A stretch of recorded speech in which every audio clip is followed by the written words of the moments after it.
Hey guys, before we start this example, I'm going to ask you to go find your calculator, okay? The previous examples, I really didn't ask you to use a calculator, but today, if you don't practice along with me how to use your calculator, you're going to be really lost during the test, alright? And then I'm going to ask, in class, if you're going to ask me, hey, how do I use this? Then I'm going to ask you, where are your notes? Okay, so make sure you're writing the buttons that we are pressing on the calculator along with the math work. So let's zoom in really quick. Alright, this is example 5. Okay, if you don't have printed notes, make sure you're writing out all of the information because it's really important that you have all of the information along with you. Okay, here we go. A farmer collected the data given in table 3, which is this table right here, which shows the crop yield, which represents the y variable, for various amounts of fertilizer used, which is x. So y is the cropped yields, and then x is the fertilizer used. Part A, with a graphing utility. So again, if you don't have it right now, it's really important that you go and find it. Draw a scatter diagram of the data. Comment on the type of relation that may exist between two variables. Okay, so to use your calculator to draw a scatter plot, first I'm going to ask you to hit the button stats, okay? Then go and then hit enter. It's going to bring you to L1 and L2. So let's spell out what you need to hit. Stat. Okay. Then you're going to hit, so first you hit stats, then you go to edit. Alright, then you're going to enter in your stuff in L1 and L2. Notice how when I hit stats, my L1 and L2 are already full, okay? So I'm going to go up. See, notice how I use the up and down arrow. I'm going to go up, highlight my L2, and hit clear, and go back down. Then the entire list is clear. Go over to L1, go up, hit clear, okay, go down, then the entire list is clear. Alright, so X, it's going to be on your first list, and Y is going to be on your second list. Okay, so this is going to be your independent variable, and this is going to be your dependent variable. So let's enter in. Here we go. Okay, so we got 0, 0, 5, 5, 10, 10, 15, 15, 20, 20, 25, 25, 30, 30, 35, 35, 40, 40. Okay, so looks like I have about 18 because it says here. I have 18 of them. So if you look, my last number, 40, it's on the 18th. Oops, on my calculator. It's on the 18th position, so we're good. Over to the yield, how much crop is yield if each fertilizer is used. So I'm going to put in 4, 6, 10, 7, 12, 10, 15, 17, 18, 21, 20, 21, 21, 22, 21, 20, 19, and 19. Okay, so this is a blank space right here in the bottom, and it's telling me I have 19 items, which is not really true because if I go up to my last entry, it's on the 18th line, so we're good. Okay, so now this is what you need to do with the calculator. Hit y equals. You can clear this out. Notice how you have plot 1, plot 2, and plot 3. I would like for you to go to plot 1. Okay, go to plot 1, hit enter. So now if you go down to y equals, this is blank right now. Notice how this is highlighted. Okay, I want here zoom and trig. Go find zoom. Notice how we want to find the stats fit here, not zoom fit, but zoom stats, and that's number 9. And there it is. Okay, so that's sort of the thing I'm looking for.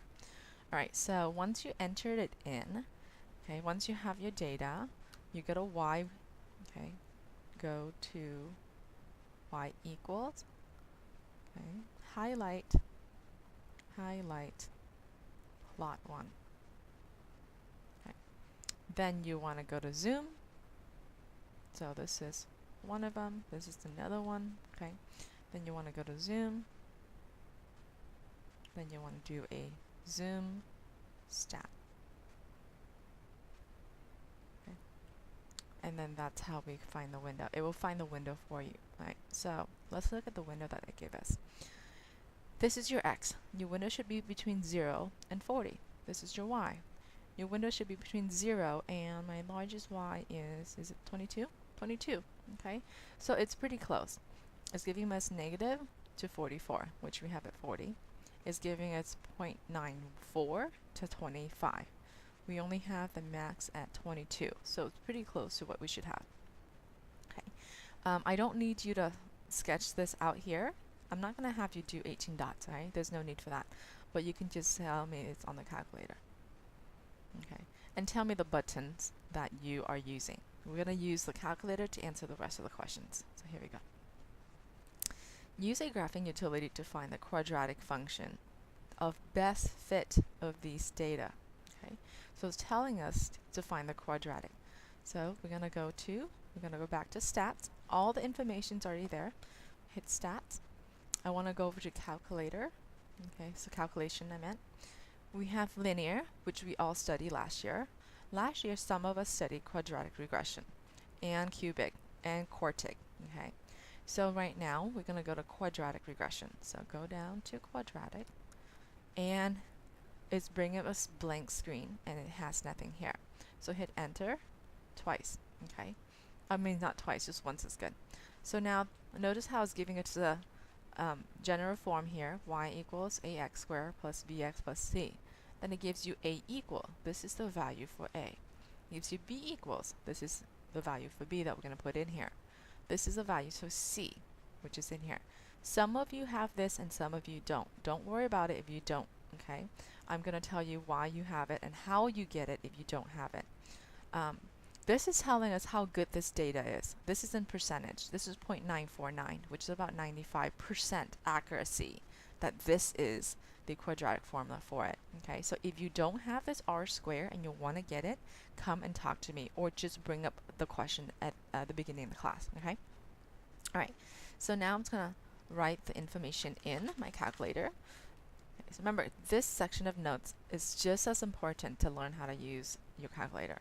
All right. So here is the information on the calculator. Y equals negative a, so which is, I want you to round out 4 to 5 decimal places because it's really small. Okay, so you need to kind of gauge of what's a good number to round. You can't, it wouldn't be a nice number to round if you do 2 decimal places. Okay, so when you have such a small number, the more you carry out, the better, or the more accuracy is going to be. So negative 0.01712 x squared. And since that's 1, 2, 3, 4, 5, we're going to do 5 decimal places plus 1.076. Oops, I can't really write right there. 1.07655, and then that's a 5 in the back, so that's 5.2. Okay, and then this is an x right here. Then my c value, which is a constant, is going to be 3.89394. So that's plus 3.89394. Okay, so that's my quadratic equation. Then the next piece is that use the information found in part B to determine the optimal amount of fertilizer to apply. And remember, the definition for optimal is it's either the best, okay? So if you're dealing with, you know, for example, in this case, the maximum, what do you want to yield in terms of crop? You want the best amount of crops, right? Or the number of bushels that you're going to make. And if you're dealing with cost, you want the least amount of cost for yourself. So just the best in whatever scenario that you have in.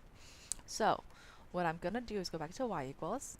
I'm going to put in the equation that I just wrote on my paper. So here we go, negative 0.01712 x squared plus 1.07655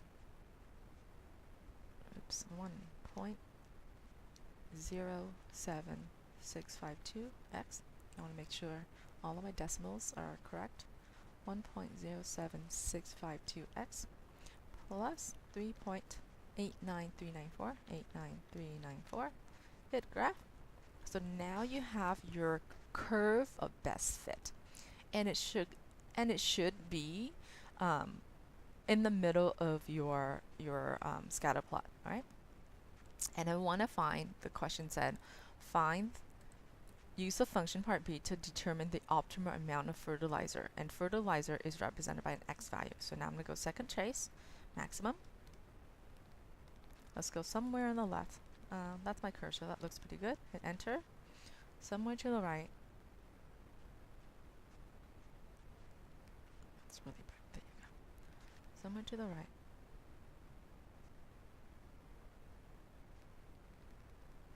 There you go, hit enter.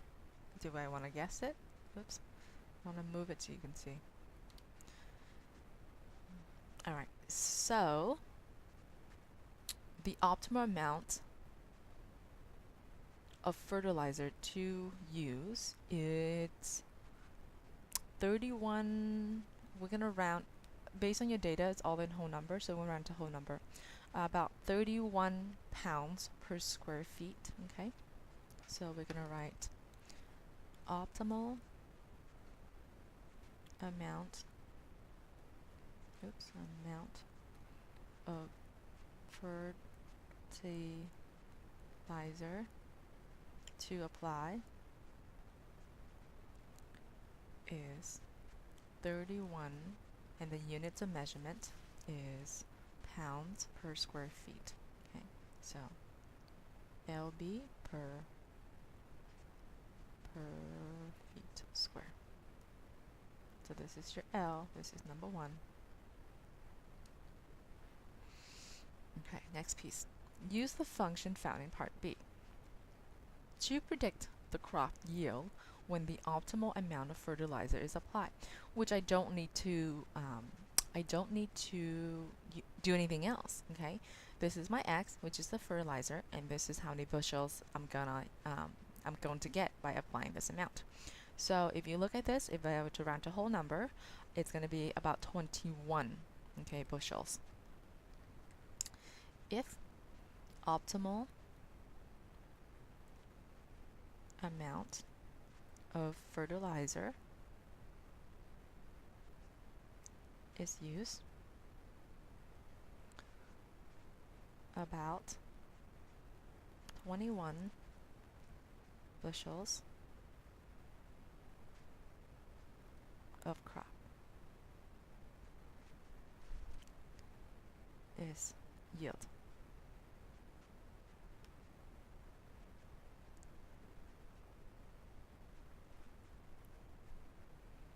Alright, draw the quadratic function best fit on the scatter diagram. So what I would like you to do is, I don't need you to draw all 18 dots, okay? That's kind of ridiculous, sitting here and plotting the dots. But I just need you to do a sketch of your best fit quadratic. So this is X, don't write X, write fertilizer. Okay? And this is the bushels.